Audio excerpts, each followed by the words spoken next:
Poursuite ce vendredi matin encore entre étudiants Master 2 de l'UFR-SVT et forces de l'ordre après leur manifestation d'hier soldée par un échec. Les étudiants sont revenus à la charge ce vendredi pour dénoncer les réformes prises par les premiers responsables de leur département.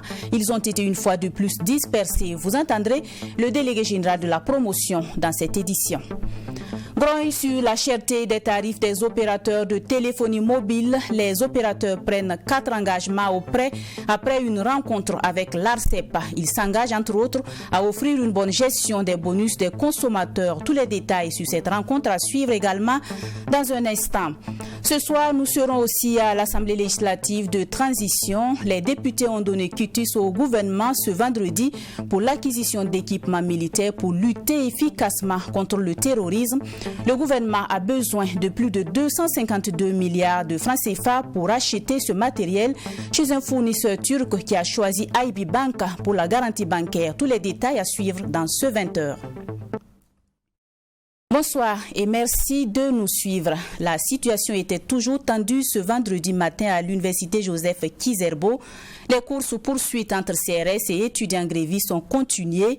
À la base, l'application d'une note éliminatoire pour les étudiants en master de l'UFR-SVT qui aurait été contestée par les étudiants. Ils réclament aussi l'équipement de leur laboratoire en matériel. Tirs de gaz lacrymogène, jets de pierre et barricades ont rythmé cette matinée du vendredi au sein de l'université Joseph Kizerbo. Regardez.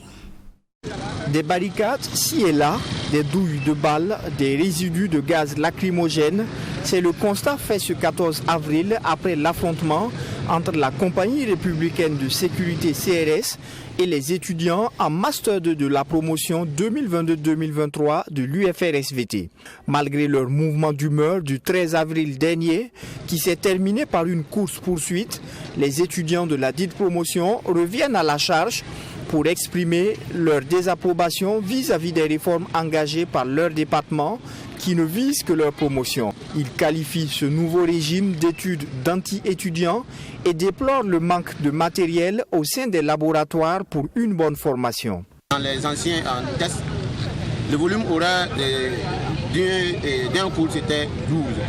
Donc un volume horaire était égal à 12 heures. Mais maintenant, avec ces tests, c'est réduit à 8 heures. Et il y a des fois que nous ne tenons pas des travaux pratiques. Tout simplement, il n'y a pas de matériel. Les labos sont vides. Même à cause d'un seul poisson, vous pouvez manquer un TP. Tout un homme de 25 étudiants, on vous présente un seul lapin pour faire un TP, où tout le monde va réunir autour de ce lapin pour regarder comment se passent les opérations et ainsi de suite. Selon le délégué général de la promotion, cette altercation serait le résultat de leur refus de permettre à 11 de leurs aînés de la promotion antérieure de composer les devoirs qui devaient dans la norme composer avec la promotion 2022-2023. Nous avons des grands frères, ça veut dire des doublants, les étudiants qui devaient les prendre avec notre nouvelle promotion. Malheureusement, ces étudiants ont connu une année blanche. L'année passée, ils devaient les évaluer. Ça n'a pas eu lieu. Maintenant, ils ont dit que ces étudiants devaient les prendre avec nous. Nous avons dit, comme les nouveaux régimes d'études sont là et que vous refusez de les lever, nous avons dit, nous allons ce soir à nos évaluations jusqu'à ce qu'il y ait entente. Nous avons dit, nous n'allons pas aller à la proposition tant qu'il n'y a pas entente.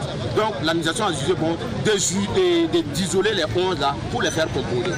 Qu'est-ce qu'il va utiliser pour les faire composer? Nous avons dit, il n'y a pas question qu'ils composent. Pour le délégué général de la promotion 2022-2023 en Master 2 de l'UFR-SVT, leur doléance d'entrer en contact avec les responsables du département n'ont pas trouvé d'écho favorable. Il invite les premiers responsables de l'unité de formation et de recherche à un dialogue. Pour lancer un appel donc, à notre ministre de l'enseignement supérieur, je veux qu'il reprenne en tout cas l'affaire au sérieux.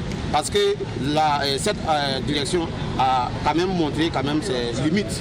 Voilà, si vous refusez le dialogue et que vous préférez amener la CLS ici, je pense bien que ce n'est pas une solution. En rappel, depuis ce 13 avril, à l'université Joseph Kizerbo, des étudiants de la promotion 2022-2023 en Master 2 de l'UFR SVT battent le pavé pour dénoncer les réformes opérées par leur département. Cette manifestation des étudiants vise à exiger la suppression des réformes engagées par l'administration. Suite au mouvement d'humeur de ce 14 avril, les premiers responsables de l'UFR SVT ont finalement organisé un point de presse pour donner leur version des faits. Selon les explications du directeur de cette UFR, le régime contesté par les étudiants a été adopté depuis le 25 février 2019 et s'applique à toutes les universités publiques et privées du Burkina. De ce fait, l'administration n'y peut rien. Il invite par conséquent les étudiants à la raison. Abdoulrahim Yeye nous fait le point. Face aux journalistes, les responsables de l'unité de formation et de recherche en sciences de la vie et de la terre UFR-SVT donnent leur version des faits de la crise qui les oppose aux étudiants de master. Le directeur adjoint de l'UFR-SVT explique que ces étudiants s'opposent à l'application de l'arrêté portant régime général des études de diplôme de master signé en 2019. Dr Ousseini Ouedraogo témoigne que l'université s'est sentie obligée de faire recours à la force publique pour protéger les étudiants qui prennent part aux évaluations. Certains éléments de la promotion, nouvelle promotion, disent qu'il n'est pas question pour tout master de se faire évaluer, même les anciens qui ne sont pas sous leur régime. Chacun est libre, en tout cas, de se faire évaluer ou de ne pas se faire évaluer. Mais personne, il n'est pas autorisé à quelqu'un d'autre d'empêcher le bon déroulement des examens d'une tierce personne. Donc ce n'est que justice que l'UFR a demandé aux autorités universitaires, qui sont les seules à apprécier par rapport à la situation de dégradation et de faire recours à cette force publique-là. On fait l'appel, ceux qui sont concernés rentrent et la police boucle.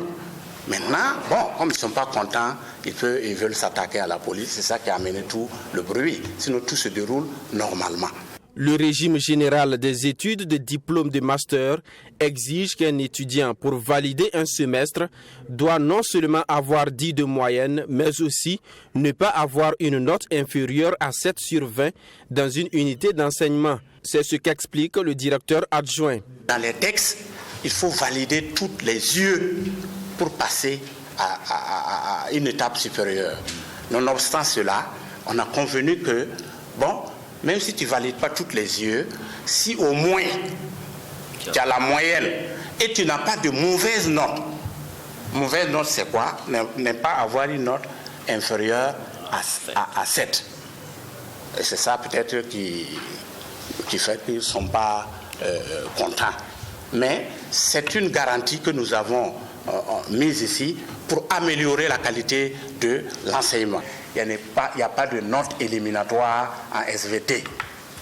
Dr Ousseini Ouedraogo explique par ailleurs que ceux qui refusent de prendre part aux examens en cours n'auront pas de seconde chance. Comme ils ne veulent pas se soumettre à ce nouveau régime, etc., ils ne composent pas.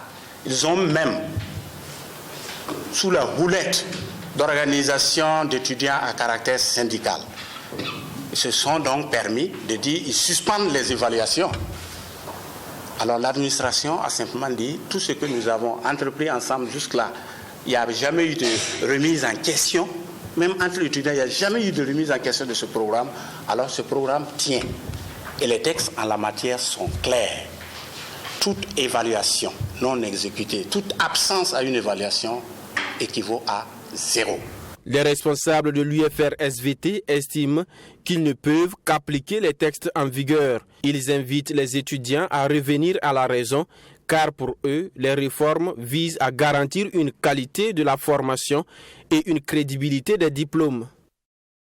Nous en venons à cette affaire qui fait grincer aussi les dents au sein de l'opinion nationale, la question des coûts de tarification des communications électroniques. L'autorité de régulation des communications électroniques et des postes a rencontré les opérateurs de téléphonie mobile sur la question.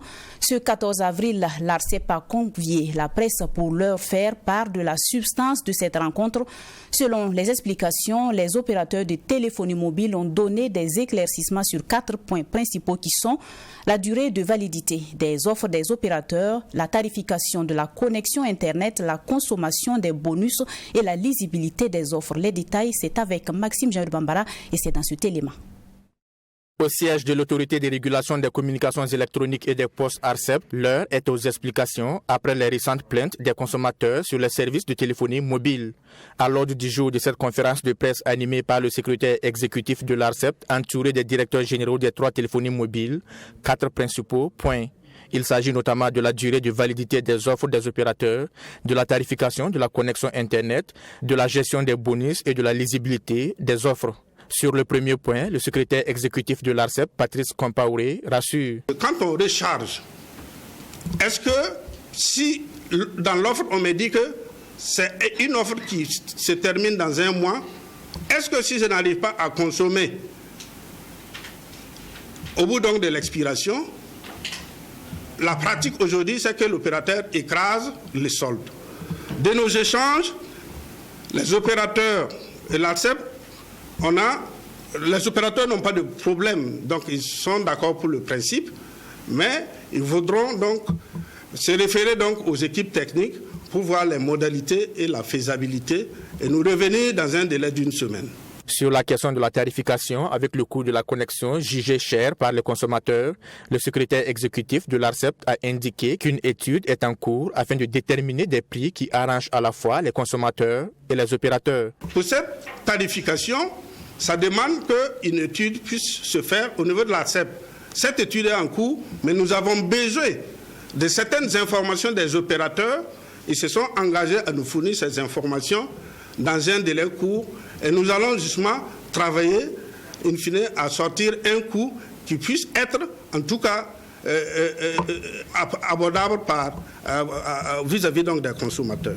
Donc, ces délais-là, les opérateurs vont nous faire un retour, mais nous avons besoin justement d'assez de temps parce que nous devons intégrer un benchmark donc avec les autres pays de l'UEMOA, avec d'autres pays pour pouvoir avoir un coût qui soit réaliste. Par ailleurs, il est prévu une relecture de la loi 94 de 2011 portant modalités d'établissement et de contrôle des tarifs des services de communication électronique, et ce, afin de donner le pouvoir à l'ARCEP d'encadrer les tarifs.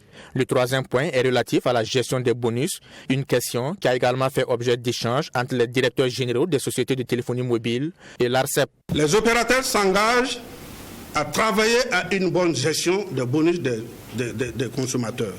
Parce que pour cette question aussi, les plaintes qui sont remontées, c'est qu'on se retrouve avec une multitude de bonus et qu'on n'a pas une meilleure compréhension. Donc, les opérateurs sont interpellés et ils ont pris l'engagement de travailler à avoir, donc, dans les délais raisonnables, à offrir donc une meilleure gestion donc, des bonus des consommateurs.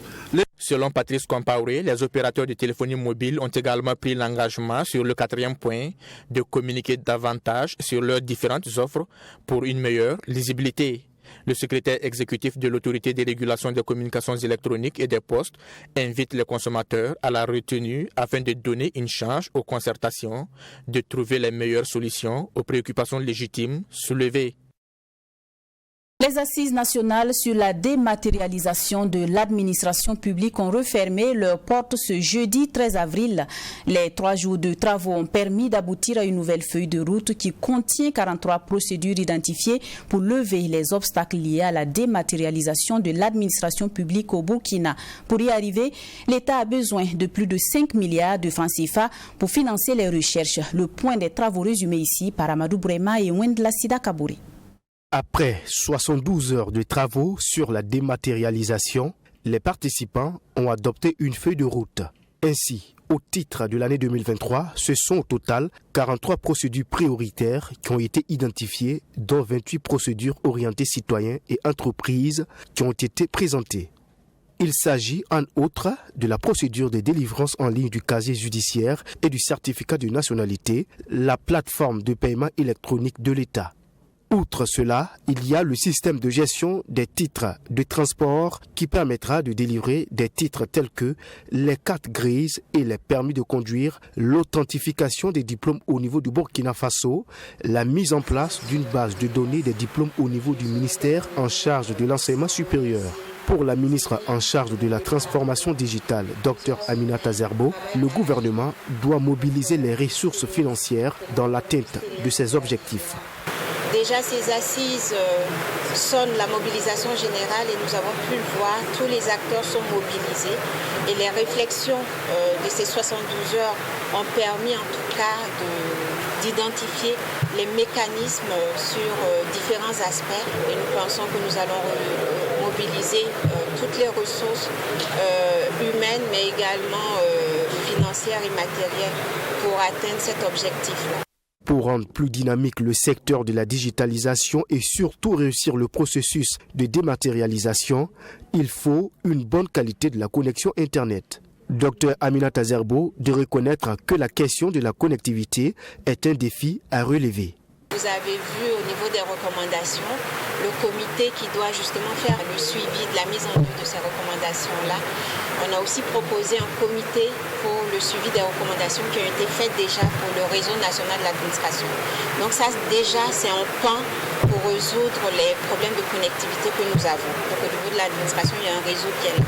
Au niveau des opérateurs, il y a des efforts aussi qui sont faits et qui continueront d'être faits. À l'issue de ces assises nationales sur la dématérialisation, les participants ont formulé des recommandations aux autorités. Les recommandations et résolutions ont été présentées par Étienne Kaboré, secrétaire permanent de la modernisation, de l'administration et de la bonne gouvernance. La création d'une commission nationale de la dématérialisation, en abrégé CND, chargée d'assurer la cohérence des actions de dématérialisation et de veiller à la qualité des processus des plateformes. Recommandons au ministère en charge de la transition digitale et au ministère sectoriel l'adoption d'un plan de renforcement des capacités du personnel informaticien, l'augmentation des budgets alloués à la dématérialisation et à la maintenance des équipements informatiques tout en veillant à une utilisation rationnelle des ressources déjà allouées. Le budget total pour la dématérialisation des 43 procédures identifiées s'élève à plus de 5 milliards de francs CFA, dont 1 milliard comme financement à rechercher, a indiqué le directeur général de la transformation digitale, Ferdinand Yougbaré. En plus des recommandations, les participants à ces assises ont également pris des résolutions pour la réussite du processus de dématérialisation. Direction maintenant l'Assemblée législative de transition. Les députés se sont réunis en séance plénière ce 14 avril pour adopter un projet de loi en lien avec un contrat de livraison de matériel militaire. Il s'agit entre autres de drones et de munitions. Le matériel sera livré par une compagnie turque et va coûter plus de 250 milliards de francs CFA. Et selon les précisions de la commission en charge du dossier, le fournisseur turc a choisi IP Bank pour la garantie bancaire. Plus de détails avec Mami Driana Kamabou. Au nombre de 68, les députés de l'Assemblée législative de transition, à l'unanimité, donnent leur quitus au gouvernement pour l'acquisition de drones militaires. Les députés ont adopté un projet de loi portant autorisation de ratification de la garantie souveraine au profit de International Business Bank en contrepartie de sa garantie bancaire dans le cadre du contrat d'acquisition de matériel de défense et de sécurité entre le gouvernement burkinabé et la société compagnie Raikar Makina Sanayi Tigare Anonyme Sirketi. Même si aujourd'hui vous avez l'argent cash, vous n'êtes pas sûr d'avoir ce que vous voulez en matière de matériel spécifique et spécifiquement armement. Ça au moins soyez sûr. Même si vous avez l'argent cash, vous ne pourrez pas. On vous dirait qu'il faut attendre des délais et ça va aller de minimum 6 à 12 mois comme ça, peut-être même plus.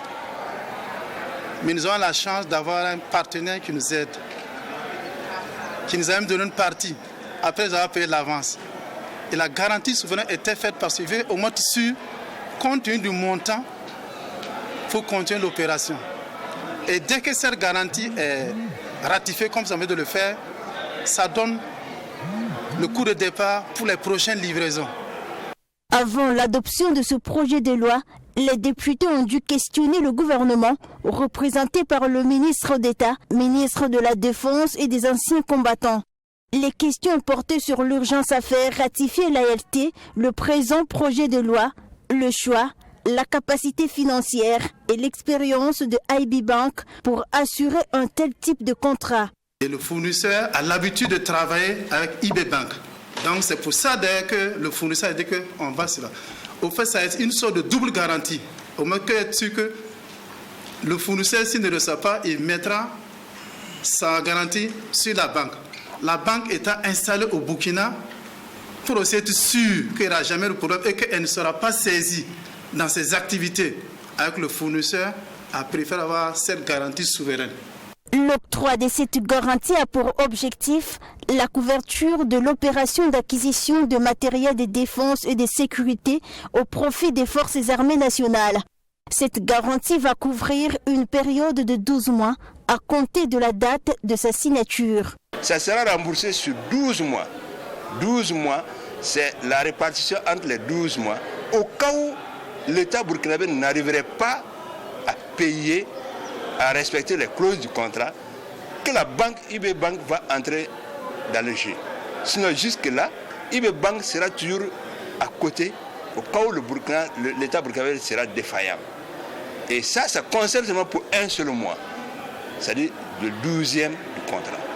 D'un montant global de plus de 252 milliards de francs CFA, ce matériel est composé essentiellement de drones de surveillance et d'attaques avec leur équipement et munitions ainsi que la maintenance.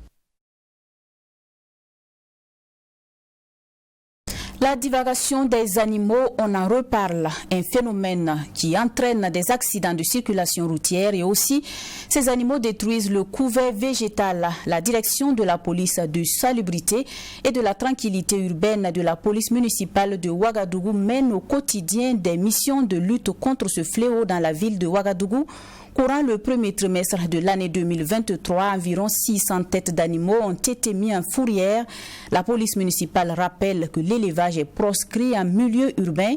Toute personne qui s'adonne à cette pratique s'expose à des sanctions conformément au texte en la matière. Le récit est signé Alexis Wenkouni Belmnaba. Environ 600 têtes d'animaux composées d'ovins, de bovins et assimilés, c'est ce que la direction générale de la police municipale, à travers sa direction de la salubrité et de la tranquillité urbaine, a conduit en fourrière courant le premier semestre de l'année 2023. Cette direction, qui mène des actions quotidiennes de lutte contre la divagation des animaux, surtout en milieu urbain, fait face à un énorme défi compte tenu de cette pratique proscrite dans le milieu urbain. Malgré les actions de sensibilisation sur la divagation des animaux qui entraînent des accidents de circulation routière, mais aussi détruit le couvert végétal, certaines infractions sont constatées de la part des citadins. De l'intérêt donc de cette direction de mettre en application des sanctions conformément au texte en la matière. Le Code de l'hygiène publique, à son article 39, dispose que l'élevage est interdit en milieu urbain. Donc on ne peut pas pratiquer l'élevage en milieu urbain. Et il y a aussi la délibération 2018-165 portant les amendes de frais de fourrière dans la commune de Ouagadougou. Pour entrer en possession de ces bêtes saisies par la direction de la salubrité et de la tranquillité urbaine, les propriétaires doivent s'acquitter des amendes qui sont en fonction des différents ruminants. Qui est de 50 000 francs par tête. 50 000 francs par tête pour lorsqu'il s'agit de gros ruminants et de 30 000 francs par tête lorsqu'il s'agit des petits ruminants. Y compris les frais de fourrière qui est de 10 000 francs pour les gros ruminants et de 5 000 francs pour les petits ruminants. Et c'est ce que Daouda Tapsouba vient de faire, s'acquitter de ses amendes sur 5 têtes de caprins qu'il aurait laissé divaguer dans la ville, ce qui constitue d'ailleurs un moyen de sensibilisation. Sinon moi j'ai un truc, je les ferme, mais des fois si je sors pour aller au boulot, les enfants là ouvrent. S'ils sortent, si ça tombe que la mairie est sortie, ils les attrapent. Sinon des fois, nous d'habitude nous c'est que c'est une fois ou deux fois dans l'année. Sinon, ça ne vaut pas 2 mois, 1 mois et quelques. Ils ont été ici pour retirer 2 cerfs. Un rappel Durant la même période de l'année précédente, environ 3000 têtes d'animaux ont été mis en fourrière. Cette pratique connaît une baisse certes, mais reste à croire que la sensibilisation menée par la direction de la salubrité et de la tranquillité urbaine connaîtra un succès. La divagation des animaux en ville entraîne des accidents et détruit le couvert végétal. La direction de la salubrité et de la tranquillité urbaine invite la population au respect des textes réglementaires. L'Afrique subsaharienne fait face à une grande pénurie de financement lié au tarissement de l'aide au développement et à l'accès de plus en plus restreint au financement privé. Dans ce contexte, la croissance économique de la région devrait descendre à 3,6%. Il s'agit de la deuxième année consécutive de baisse globale de la croissance en Afrique subsaharienne. Regardez.